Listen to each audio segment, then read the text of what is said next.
कि खोपड़ी खराब हो गई। मैं जानता हूं ये पेशावर लोग मेरा कुछ नहीं बिगाड़ेंगे, इसलिए कि ये वो गरोह है जो मेरी नस्लों को अंधभक्त बना रहा और बलियाबी की जिंदगी का मिशन है जो मेरे इमाम बरेली के ताजदार इमाम अहले सुन्नत ने अता किया है। मुस्तफा की उम्मत नबी का आशिक बनेगी, किसी का अंधभक्त नहीं बनेगी। और जो नबी का आशिक होगा वो अंधभक्त नहीं होगा, जो अंधभक्त होगा वो अफीमखोर भी होगा, चूड़ी फरोश भी होगा, चादर फरोश भी होगा। लेकिन जो नबी का आशिक होगा उसकी जिंदगी का कदम कभी वैसे करनी की तरफ बढ़ेगा, कभी बिलाले हबशी की तरफ बढ़ेगा, कभी जुनैद बगदादी की तरफ बढ़ेगा, कभी पीराने पीर गौसे आजम की तरफ बढ़ेगा। इसलिए कि उसको अंधभक्ति का कोई जुनून नहीं है, नबी के इश्क और नबी के मोहब्बत का एक जुनून सवार हो चुका है। और उसके वजूद की हर बूंद से हर कतरे से यही सदा आती है जो वजीफे इश्क बरेली के इमाम ने दिया। जान है इश्क मुस्तफा, बोल दो, जान है इश्क मुस्तफा। रोज फजू करे खुदा जिसको हो दर्द का मजा,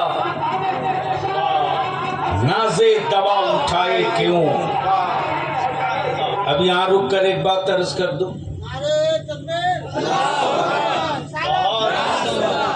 वाले बच्चों को टूवर, यतीम, मजबूर, गरीब समझ करके नजरअंदाज मत करना। ये तुम्हारे बेटों से ज्यादा जीनियस है।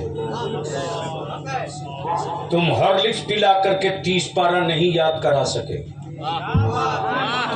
तुम जूस पिला करके सूरे रहमान याद नहीं करा सके, तुम अखरोट और बादाम खिला करके सारा कलमा नहीं पढ़वा सके। लेकिन याद करके क्या क्या बरकतें हैं, क्या अता है मदीने के मुस्तफा का, कि मदरसे की जमीन कच्ची है, सोया है चटाई पर, बाप की गुर्बत सामने है, लेकिन जमीर में जिंदगी ऐसी है कि मेरे मदरसों का बच्चा किसी सेठ से भीख नहीं मांग सकता। कपड़ा गंदा है, मिट्टी से रगड़ के साफ कर लेगा जी, लेकिन किसी हवेली वाले के सामने साबुन की खैरात मांगने नहीं जाएगा। इसलिए ये गलतफहमी निकाल दो कि मौलवी मदरसे का निकला हुआ कुछ कर नहीं सकता।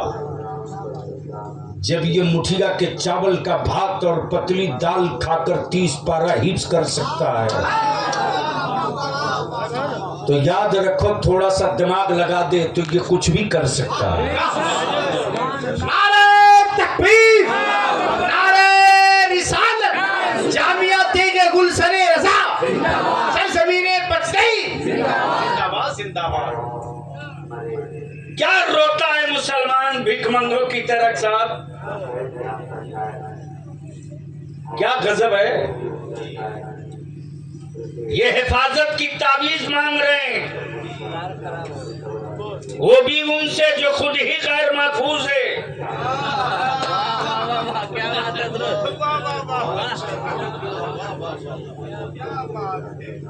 गजब हो गया। यानी वजीफा खुद नहीं पड़ेगा, वो भी मौलाना आप ही कर दो। मेरे अजीज, तारीख का एक हिस्सा है, सुन ले। दुनिया का हर बड़ा इंकलाब हवेली से नहीं छप्पर से निकला है। काले का इंकलाब जो नेल्सन मंडेला है वो हवेली का नहीं,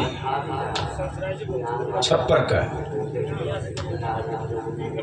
राष्ट्रपिता बापू हवेली का नहीं, छप्पर का। भारत का missile man APJ Abdul Kalam कोठी का नहीं, छप्पर का, छप्पर का। गोया दुनिया में हर इनकलाब का मूजिब, मुहर्रिक, मूजिब, मुहर्रिक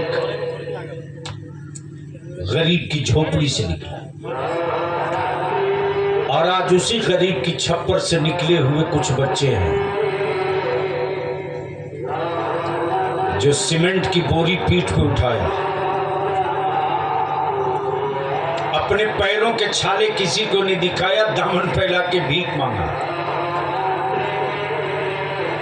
और मुस्तफा के दीन के तहफ्फुज के लिए गांव-गांव मदरसों की जाल बिछाया।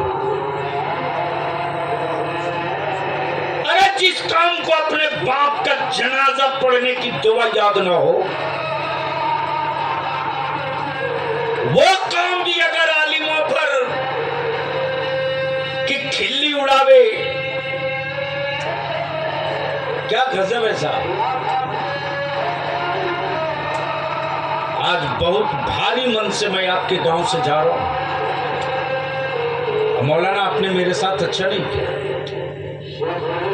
ऐसी बात थी एक मर्तबा आप बोल देते, क्या है रात में नहीं करके दिन में कर देते, रात में नहीं करके दिन में कर देते, आप ही तारीख पीछे आगे कर देते। कोई मैसेज और पैगाम आज नहीं जा रहा, और जितने लोग आए हो, जिस गांव से आए हो, अगर गैरत जिंदा है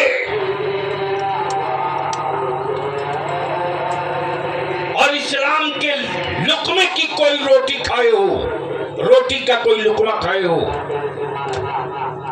तो इस दोनों मोहल्ले वालों का कच्चा चिट्ठा खोल कर रख देना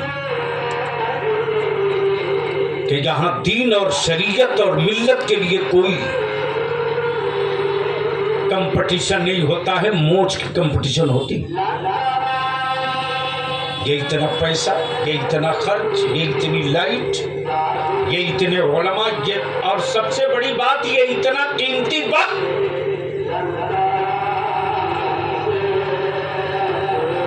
कल 12 बजे 3 से निकला, इलाहाबाद गया, मीटिंग में शरीक रहा,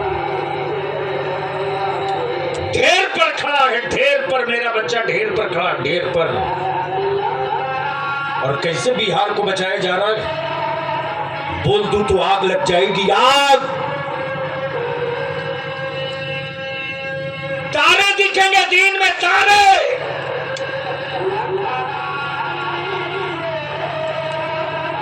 भूखे गीदड़ की तरह दुनिया खड़ी है तेरी नस्लों को लुकमा बनाने के लिए, और शिकारी तुम्हारे ही मोहल्ले में घूमकर तुझको डरा रहा। लेकिन कौन समझाएगा आपको? बहराइच में परसों हंगामा, हर घंटे घंटे खबर रहते रहे, आसान है क्या? जहां डर के मारे कोई किसी से बात करने को तैयार नहीं है, इसका मतलब बलियाबी पागल हो गया है, जो इस काम के लिए खुद को आग के मुंह में ढकेल रहा है। अब शर्मी की इंतहा हो गई कि वक्त की कीमत नहीं है। यहां पहुंच चुके हैं, उसके बाद कहेंगे थुरा रहे हैं, कुटा रहे हैं, जलील हो रहे हैं। जुर्म के हिसाब से अभी सजा मिली कहां है? जो कौम अपनी औलाद को जानवर की तरह बेचे, उस कौम को भी जुर्म के एतबार से सजा नहीं मिली है। जो कौम अपनी मस्जिदों को भी वीरान रखे, उस कौम को भी जुर्म के एतबार से सजा नहीं मिली है। जो कौम अपने आलिमों की खिल्ली और मजाक उड़ावे, उस कौम को जुर्म के एतबार से भी सजा तय नहीं हुई। जो कौम रसूलुल्लाह के मेहमानों पर थपकियां कसे, अपना नौकर तसव्वुर करे उस कौम को जुर्म के एतबार से अभी सजा की फाइल भी नहीं खुली है। इनाम उसको मिलता है जो इम्तिहान की मंजिलों से गुजरता है। जब कोई दार पे लटकता है खुबाइब बनकर तब इनाम पाता है मुस्तफा से। जब कोई अपने जिस्म की चमड़ियां उतरवा लेता है नबी के इश्क में, तब मदीने की सरकार से बिलाल को इनाम मिलता है।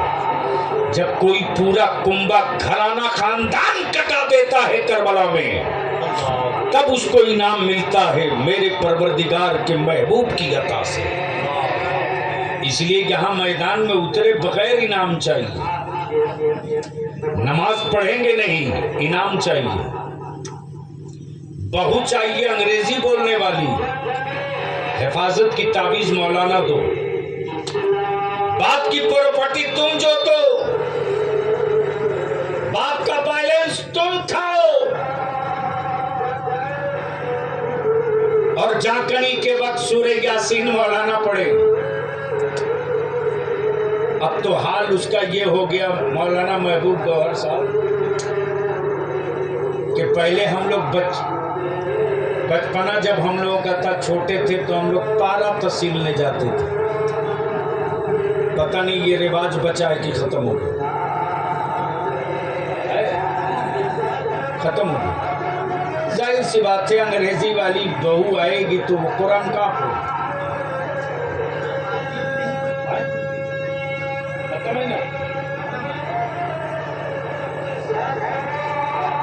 हालत ये होती थी कि हम लोग जाते थे, किसी का इंतकाल हो गया चाहरू में, तो छोटे छोटे बच्चों को काम